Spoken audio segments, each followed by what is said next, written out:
हिवाळा चालू झाला म्हणजे हिरव्या पालेभाज्यांचा सीझन चालू झाला. आज आपण छोटीशी अशी मराठमोळी थाळी बनवतोय. त्यामध्ये आपण 2 पालेभाज्या करणार आहोत. दोन्ही पालेभाज्या माझ्या अत्यंत आवडीच्या आहेत आणि अतिशय पौष्टिक आहेत. नमस्कार, मी सुषमा खूप खूप स्वागत करते तुमचं माझ्या किचनमध्ये. चला तर आज आपण सुरुवातीला शेपूची भाजी करणार आहोत. तर तुम्ही म्हणाल की आम्ही काही शेपूची भाजी करत नाही का, यात काय वेगळं आहे? परंतु प्रत्येक घरामध्ये प्रत्येक भाजी करण्याची पद्धत वेगळी असते. त्यामुळे मी माझ्या पद्धतीनं ही भाजी बनवून तुम्हाला दाखवलेली आहे. आपण शेपूची एक जुडी घेतलेली आहे. ती स्वच्छ धुवून आपण निवडून घेतलेली आहे. शेपूची भाजी अगोदर पहिल्यांदा धुवून नंतरच चिरावी. सुरुवातीला आपण तवा गरम करायला ठेवलेला आहे. मी इथं लोखंडी तव्याचा वापर करणार आहे, त्यामुळे भाजीला चव अजून जास्त येते. सुरुवातीला मी 5 ते 6 मिरच्या चिरून घेणार आहे आणि आपण लसणाच्या 10 ते 12 पाकळ्या चेचून घेणार आहोत.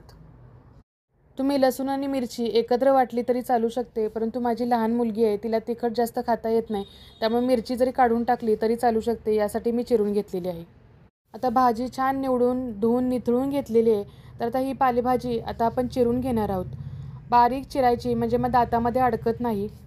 आणि या भाजीच्या थोड्या ज्या काड्या असतात त्यासुद्धा मी घेणार आहे. त्यामुळं भाजीला चव छान लागते. बरेच लोक फक्त पानं घेतात, परंतु त्यामुळं भाजीला एवढी चव लागत नाही. जर भाजीच्या काड्या घेतल्या, देठ घेतले तर भाजीला चवही जास्त येते.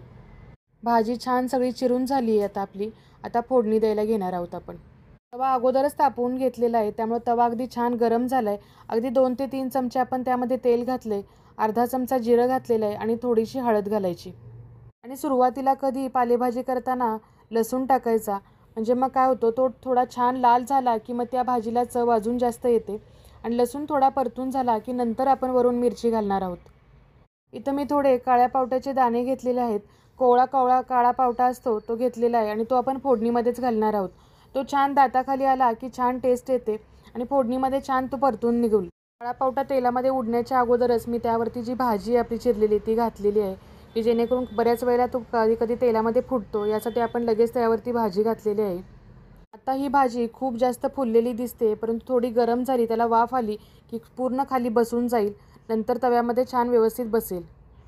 आता भाजीला थोडी खालनं वाफ आलेली आहे, तर आता आपण भाजी थोडी परतून घेऊया, म्हणजे सगळ्या भाजीला वाफ येईल आणि भाजी खाली बसून जाईल.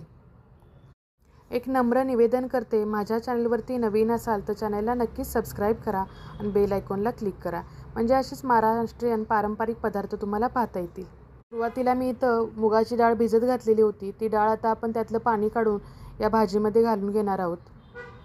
यामध्ये वरून कोणतंही पाणी घालायची गरज लागत नाही. भाजीलाच पाणी छान सुटतं आणि त्यामध्येच आपण ही भाजी शिजवून घेणार आहोत.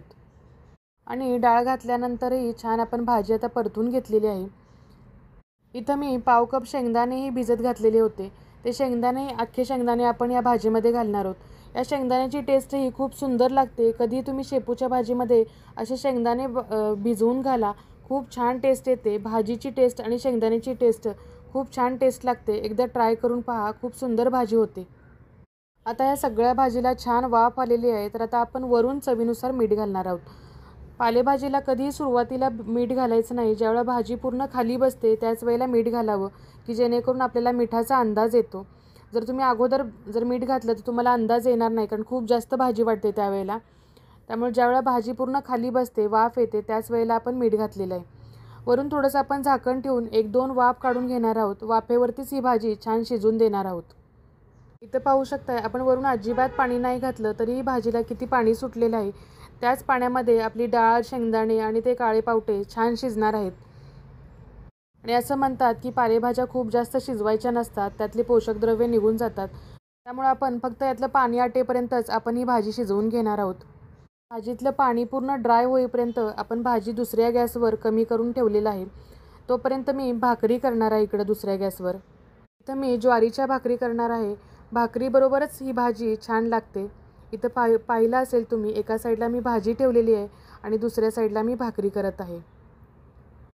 काय मग तुम्हालाही आवडतात ना अशा टम्म फुगलेल्या भाकरी आणि पालेभाजी? नक्की ट्राय करून पहा. खूप छान रेसिपी आहे. भाज्या तर खूप सुंदर चवीला लागतात. या पद्धतीनं, माझ्या पद्धतीनं करून पहा. भाकरी होईपर्यंत ह्या भाजी छान ड्राय झालेली आहे. आपण खूप जास्त वरती पाणी घालून मी शिजवणार नाही आहे. फक्त अंगच्या पाण्यावरतीच आपण ही भाजी शिजवून घेतलेली आहे. छान ड्राय झालेली आहे.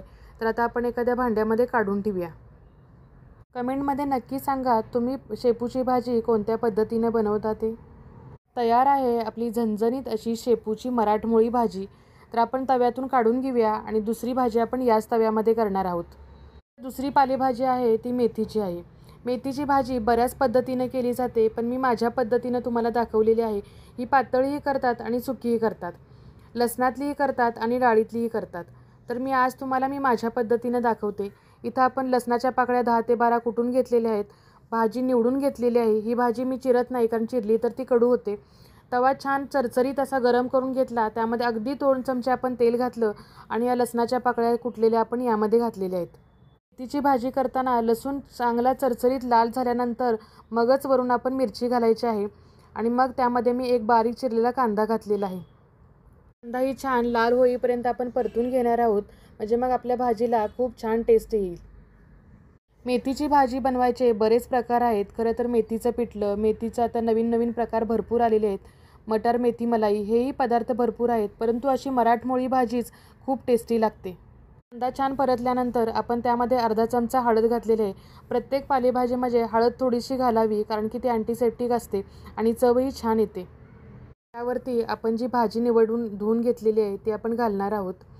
तुम्हाला जर पाहिजे असेल तर तुम्ही चिरूनही घालू शकता. बरेच लोक चिरून घालतात, परंतु मला असं वाटतं की भाजी चिरली की कडू होते, त्यामुळे मी मेथीची भाजी चिरत नाही, फक्त बारीक निवडून घेते आणि त्याबरोबर त्याच्या काड्याही थोड्या कोवळ्या कोवळ्या असतात त्याही घेते.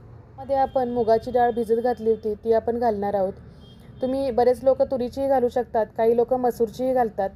माझ्या शेजारच्या आंटी आहेत त्या नेहमी मसूरची घालतात, पण मी इथं मुगाचीच नेहमी वापरते.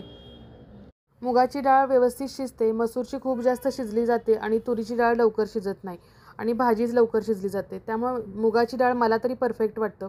आता भाजी पूर्ण खाली बसल्यानंतर आपण यामध्ये चवीनुसार मीठ घातलेलं आहे आणि यामध्येच मी थोडं शेंगदाण्याचं कूट घालणार आहे. या भाजीमध्ये शेंगदाण्याचं कूट अतिशय छान लागतं. थोडंसं जास्त प्रमाणात शेंगदाण्याचं कूट घालायचं, म्हणजे भाजीला चव छान येते. यामध्ये मी अख्खे शेंगदाणे वापरत नाही, शेंगदाण्याचा कूटच घालते, कारण की या भाजीची टेस्ट पूर्ण वेगळी असते आणि शेपूची भाजीची टेस्ट पूर्ण वेगळी असते. शेपूच्या भाजीमध्ये अख्खे शेंगदाणे घातल्यामुळं त्याचा जो उघरटपणा, जो वास असतो तो कमी होऊन जातो आणि त्यामुळं भाजीची टेस्ट अजून सुंदर लागते. बरोबर खाण्यासाठी मी इथं मटकीचं कालवण केलेलं आहे आणि शेपूची भाजी आणि मेथीची भाजी अशी आपण मिनी थाळी बनवणार आहोत. आता इथं आपण मेथीच्या भाजीमध्ये सुद्धा अजिबात वरून पाणी घालणार नाही. अंगच्या पाण्यावरच ही भाजी छान शिजून देणार आहोत. त्यामध्येच ही डाळ शिजली जाईल आणि पूर्ण ड्राय झाल्यानंतर ही भाजी आपण तयार होईल. आमच्या इकडं पातळ भाजीला कालवण म्हटलं जातं, कारण की आपण त्यामध्ये भाकरी कालवून खातो. तुम्ही काय म्हणता तेही सांगा, पातळ भाजीला तुमच्याकडं काय म्हणतात ते. भाजी पूर्ण ड्राय झालेली आहे, छान भाजी शिजलेली आहे. खूप जास्त ही भाजी शिजवायची नाही. आता आपल्या दोन्ही भाज्या तयार झालेत, भाकरी तयार झाली, कालवण तयार झाले. तर आपली ही मिनी थाळी आपण वाढायला घेऊया. सुरुवातीला इथं आपण भात वाढलेला आहे, शिवाय आपण ज्या भाकरी बनवलेल्या आहेत इथे मी ज्वारीच्या भाकरी केलेल्या आहेत आणि आपली आली मराठमोळी ही मेथीची भाजी, त्याचबरोबर आपण केलेली ही शेपूची भाजी. त्याबरोबरच आपलं जे मटकीचं कालवण आहे तेही आपण वाढलेलं आहे. शिवाय भाताबरोबर खाण्यासाठी मी इथं साधं वरणही केलेलं आहे. तुम्हाला कशी वाटली ही हिवाळा स्पेशल मराठमोळी थाळी ते कमेंटमध्ये नक्की सांगा आणि आवडली असेल रेसिपी नक्की लाईक, शेअर, सबस्क्राईब करा. आणि हो, रेसिपी नक्की ट्राय करून पहा. परत भेटू अशाच एका नवीन रेसिपीसह. मस्त खा, स्वस्त राहा. धन्यवाद.